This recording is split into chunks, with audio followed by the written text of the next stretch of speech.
So hi there and welcome to Fact Fiend Focus, and today me and Brad are going to talk about the fictional swordsman Royal Rumble.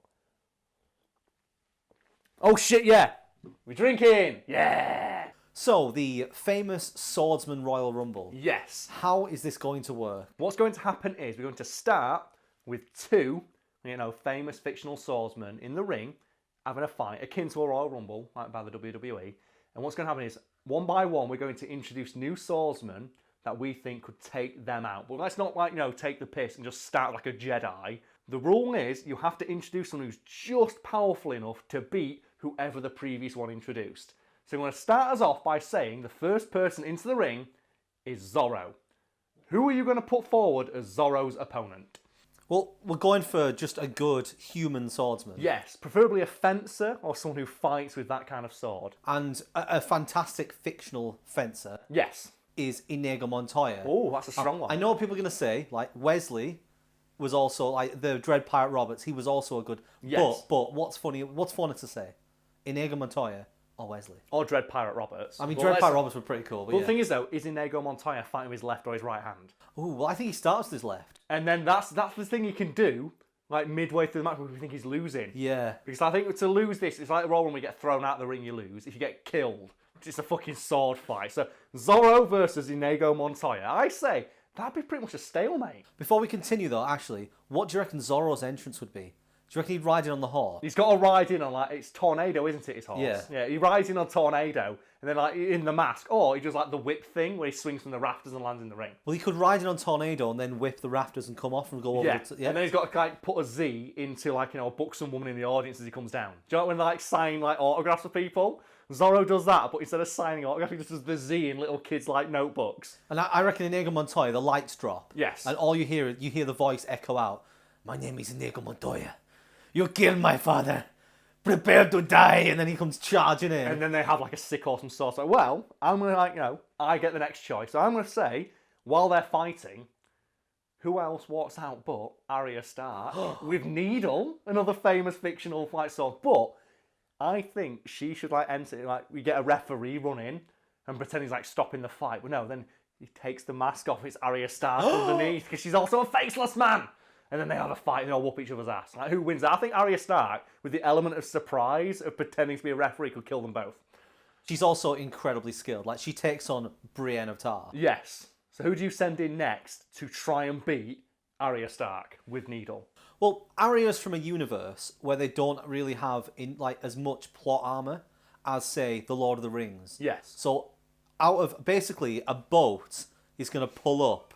And Who comes out? But Eragon, followed by, God. that's his entrance. The Ghost Army comes with him. That should be. He should run down Joe and some wrestlers. They sprint towards the ring, just screaming like Ultimate Warrior did. He should run down screaming as the Ghost Army appears behind him and just slaughters everyone in the ring. I know it's a different scene, but he screams for Frodo just at the same time. Well, and he has to say it quietly, doesn't he? That's how he does it. For Frodo. But that's unfair because the Ghost Army basically wins that one. But okay, he's a gimmick. No, the Ghost Army is how he comes. They don't get to fight with him. All right, so I think does he have any magical powers? Aragon? Yeah. Well, I mean, does his sword do anything special? Well, it's an elven blade. They are meant to be incredibly well crafted. Okay, so is it unbreakable or some shit? I'm assuming. Well, it's not unbreakable because it gets broken. They have to mend it with the shards of Narsil. Oh, fair. I don't know much about Lord, but I'm just gonna say okay. He's a great swordsman, though. He's a great swordsman. Fantastic. So the only way to beat a great swordsman is with a great sword. So I'm gonna say, as my ringer, I'm gonna bring in Neville Longbottom with the sword of Godric Gryffindor. Ooh. The unbreakable sword covered in basilisk venom that kills anything and repels all things except for things that strengthen it.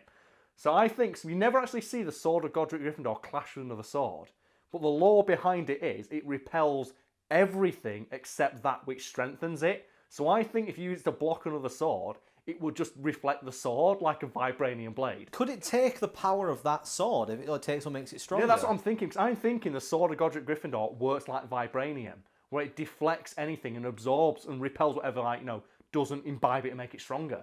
So I think even though, Aragon's a better swordsman, Neville's going to win because he's got the better sword.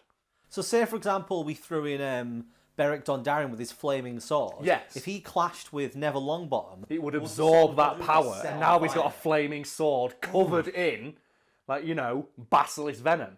So who do you send in to beat Neville? To beat Neville. I think we're getting to the point now where we're going to have to step it up a notch and put in...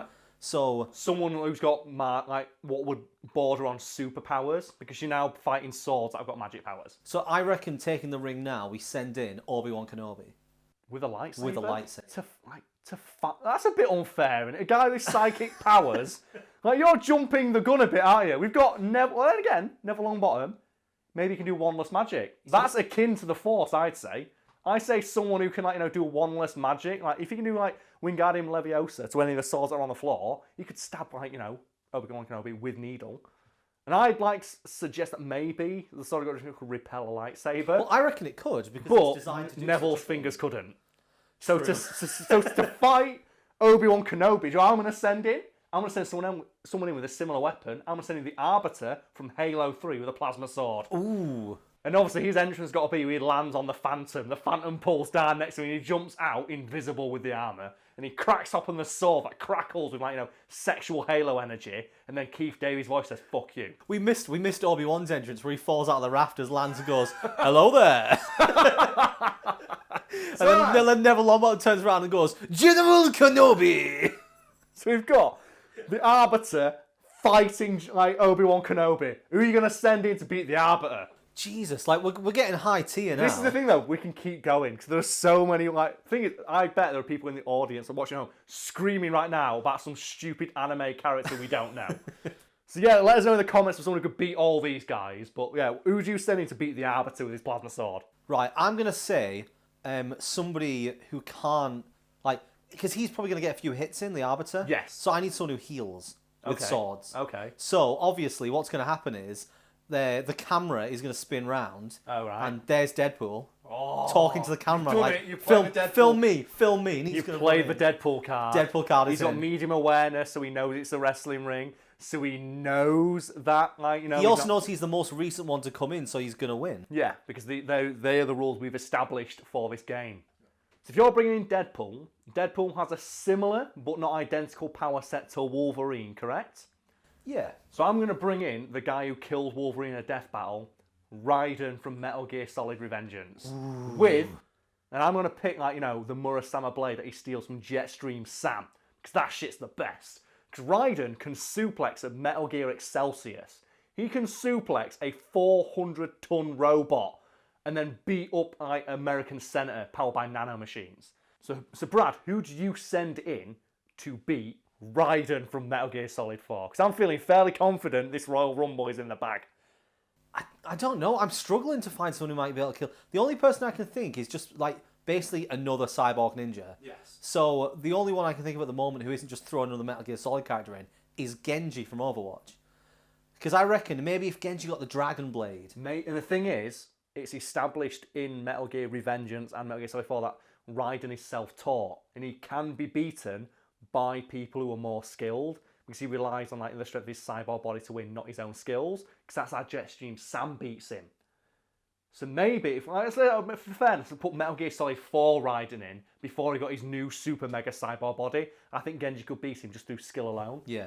Genji's incredibly well trained. Exactly, whereas Raiden relies mostly on his robot reflexes. So we may have given Genji a little bit of an edge there. Yes. But obviously, pun intended.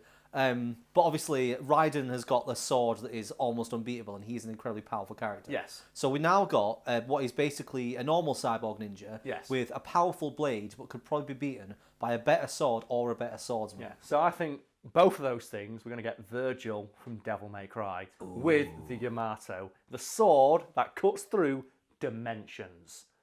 Because that's canonically, that's what Yamato does, and that's why you can do the Dimension Slash, where he basically creates an orb of slash energy that he can fire out of his sword at will. And I want to know, how the fuck are you going to beat that guy, Brad? I have someone in mind. Oh God, who is it? Vergil. I was going to say Dante, but Vergil is the cooler swordsman. Not to mention his sword's way cooler. I'm just going to say, right, obliterating the ring. Yes. Sargeras.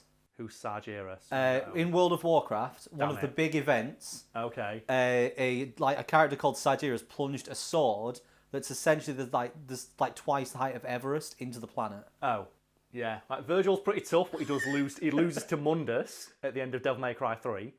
and Mundus is just a big devil dude, so that's pretty strong. So to fight him, I am gonna say we're gonna start now. The Earth is dead.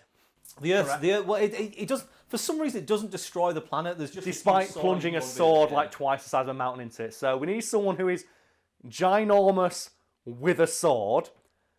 I'm gonna say the Megazord with the Mega Sword.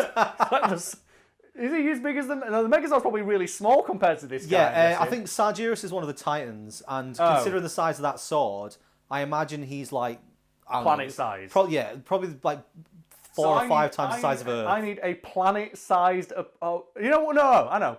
Bayonetta, because she is a human woman, but she does defeat God by punching God into the sun, and she does have a sword in that game.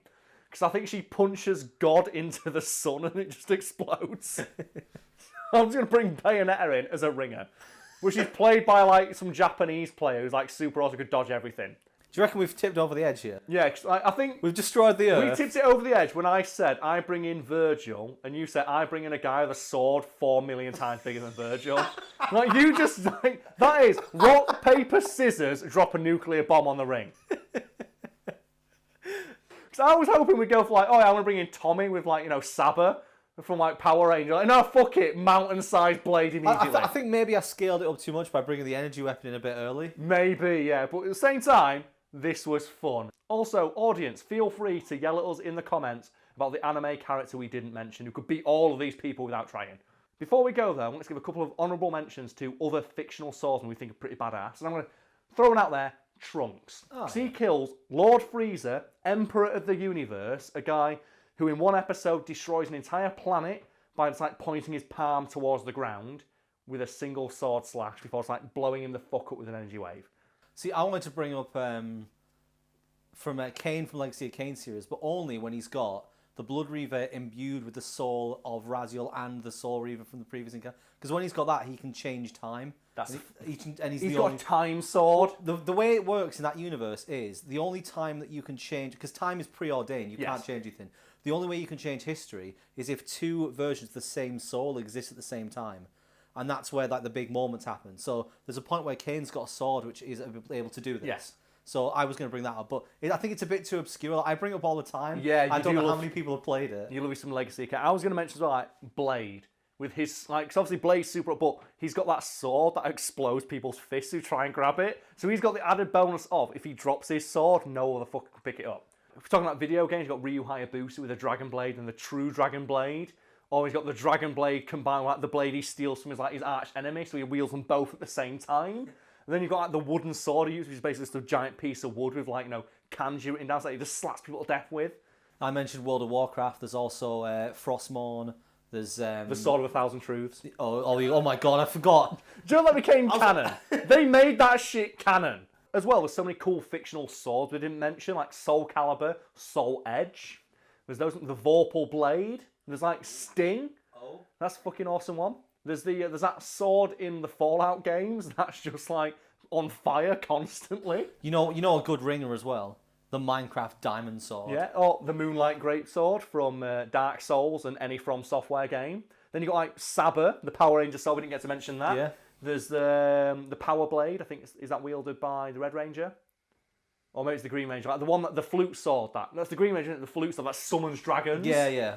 There's all that kind of. There's so many cool fictional swords. God damn, it's annoying. Like this could have gone on all day. And I wish it did, but unfortunately, these episodes have to be 15 minutes long at most. So here's a good job that I escalated a bit too far, then, isn't it? Yeah, you just dropped a planet. Dropped the planet sword on you. But yeah, I will win. I hope people enjoyed this, and please continue to argue in the comments about the anime character who didn't win.